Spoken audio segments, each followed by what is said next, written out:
लेकिन मुझे लगता है कि जो लड़कियां होती हैं वो फिर भी कर लेती हैं कुछ टाइम के लिए एडजस्ट।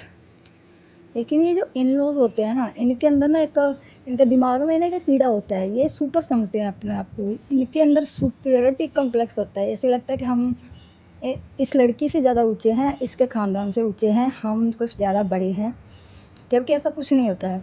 जबकि जब एक लड़की आती है, पढ़ी लिखी लड़की आती है, अपने से इतना सामान लेके आती है, सारी अपनी ज़रूरत की चीज़ों को लाती है, तो उनके घर में लेके आती है। अगर वो इतने ही बड़े होते तो वो ना लेते, लेकिन वो देते हैं ना, तो बोलते हैं चलो दे दीजिए, आपकी लड़की के ही काम आएगा। इतना तो होते नहीं है अंदर, फाइनेंशियली स्ट्रॉन्ग तो होते नहीं कि ये बोल दे कि भाई आपने अब तक अपनी लड़की को पढ़ा दिया, अब ये हमारी बहू है, हम सब इसको दिला देंगे, अब कुछ मत दो। ऐसा नहीं बोलेंगे, कहेंगे जो आपका मन करता है अपनी बेटी के लिए, अपनी बेटी के लिए दे दीजिए। मतलब कि अभी भी दिल में उन्हीं की बेटी है, अपनी बेटी नहीं बनाई है। ऊपर ऊपर से बोलते हैं ये तो हमारी बेटी, हम लेके जा रहे हैं, कर लिए ऐसे। वो सब झूठ ढोंग होते हैं। और ये जो नई जो चल रही है ना, क्या बोलते हैं, लहर, या मतलब मूवमेंट, जेंजी में, कि वो शादी नहीं करना चाहती। अरे भाई, मैं बोलती हूँ कि ये वाली लहर 5-6 साल पहले क्यों नहीं चली? पहले क्यों नहीं लोगों ने इसे सोचा कि शादी इज़ अ मतलब गली सड़ी रॉटन इंस्टीट्यूशन, जो कि एक जेंडर बल्कि लड़की को हैरेस करने के लिए बनी है। क्यों इसे पहले ख़त्म नहीं किया गया? अरे मेरी शादी के बाद ये सब चल रहा है। अभी कितनी सारी जो मेरी कुछ ना मेरी मौसियाँ ऐसी हैं, मतलब मुझसे वो 10-10 साल बड़ी हैं, अभी उन्होंने शादी नहीं करवाई है और दे आर हैप्पीली सिंगल। उनको कोई ऐसे पड़ी नहीं है कि वो सब उनको शादी करके किसी अगर अगले घर में जाना है। They are independent, they are working, whatever they can do they are doing.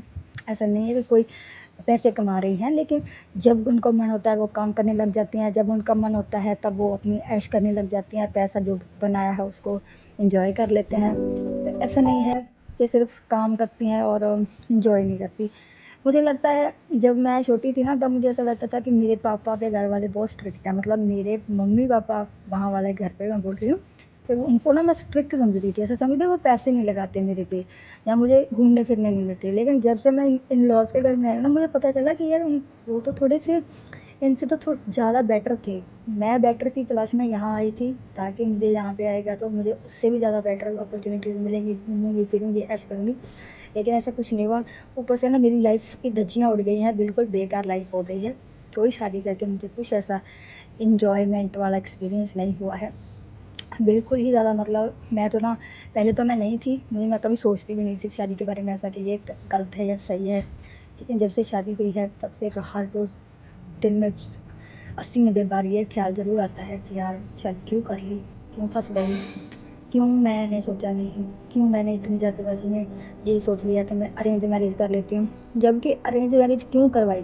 करनी ही थी तो लव मैरिज करा लेती किसी से। लेकिन फिर भी अपने, चलो घर वालों के बारे में सोच के, चलो भी जो वो सोचेंगे वो अच्छा ही सोचेंगे, शादी भी कर ली, अरेंज भी कर ली, देखा भी नहीं लड़के को, एक बार देखा था 10 मिनट के लिए, तो शादी करवा दी। अब मैं अपने पेरेंट्स को भी कोई दोष नहीं दूंगी, क्योंकि गलती मेरी है। I was 24 years old. मुझे सोचना चाहिए था कि भाई मैं क्यों शादी कर रही हूँ। घर वालों का तो फ़र्ज़ होता है लड़की को शादी करके अपने घर भेजना, लेकिन लड़की को भी सोचना चाहिए ना कि भाई मुझे शादी नहीं करनी है, मुझे अभी फाइनेंशियली इंडिपेंडेंट होना है। कई बार घर वालों के दिमाग में ये चीज़ें नहीं आती, उनको ऐसा होता है कि हम अपनी बेटी का फ्यूचर सिक्योर कर रहे हैं, उसकी शादी करवा रहे हैं। लेकिन कई बार ऐसा होता है ना, फिर वो जो पेरेंट्स होते हैं सारा पैसा उसकी शादी में लगा देते हैं, जो बचा खुचा होता है, जो मतलब कि उस लड़की के लिए उन्होंने खर्च करना होता है ज़िंदगी में। जैसे कोई भी 15-20 लाख 25 लाख उसके पास पड़ा है पेरेंट्स के पास, तो वो सोचते हैं कि थोड़ा इसकी शादी पे लगा देते हैं। ऐसा नहीं सोचते कि इसको कोई कोई काम सिखा देते हैं, कोई इसका बिजनेस शुरू करवा देते हैं। तो कोई छोटा सा बिजनेस ही हो, चाहे वो कोई ज़्यादा पैसों का नहीं, बहुत ज़्यादा बड़ा नहीं, छोटा सा जैसे कुछ भी, या फिर इसका घर बनवा देते हैं, या मतलब छोटा सा घर बना देते हैं 2 कमरे का, जो भी है जिसमें लड़की कंफर्टेबली अपनी लाइफ स्पेंड कर सके। क्योंकि अगर उसकी शादी नहीं चली बाई चांस, तो वो कहाँ जाएगी? ना तो उसके पास कोई फाइनेंशियल सिस्टम है जो उसको पैसा दे, ना ही उसके पास कोई घर है। अगर वो वापस अपने जाती है अपने पेरेंट्स के पास, तो वहाँ पे भी उसको थोड़ा टाइम तो चलो वो सपोर्ट कर देंगे कि चलो भाई तुम्हारे साथ गलत हुआ, हम तुमको ले लेते हैं। लेकिन जब सब सेटल हो जाएगा तब फिर वही वाले घर वाले बोलना शुरू कर देंगे तुमको ही नहीं रहना आया, तुम्हें ही समझ में नहीं आती चीज़ें, तुमको क्या ज़रूरत थी उनसे लड़ाई करने की, बढ़िया चल रहा था, क्यों आ गई वापस। और बच्चों के बाद तो ज़िंदगी और भी नरक हो जाती है, क्योंकि बच्चों को तो सँभालना ही पड़ेगा ना। जो बच्चे किधर नहीं जा रहे, शादी आप ख़त्म कर भी दोगे, एक बार सोच लिया कि चलो इसके साथ नहीं रहना या इसके परिवार के साथ नहीं रहना, तो फिर बच्चे तो कहीं नहीं जाने वाले ना, बच्चे तो रहेंगे ना। बच्चे तो नहीं ऐसे वैनिश हो जाएँगे कि चलो शादी ख़त्म तो बच्चे ख़त्म। बच्चे तो रहेंगे, बच्चों को तो सब करना पड़ेगा, फ़ाइनेंशियल सब उनको सपोर्ट भी करना पड़ेगा, उनकी सब उनको सब कुछ देना पड़ेगा। तो बच्चों के लिए बहुत सारे लोग अपनी लाइफ़ ख़राब करते हैं अपनी, क्योंकि उनको लगता है कि अब बच्चे की लाइफ़ ख़राब ना हो, अपनी ख़राब कर लेंगे, लेकिन बच्चे की नहीं।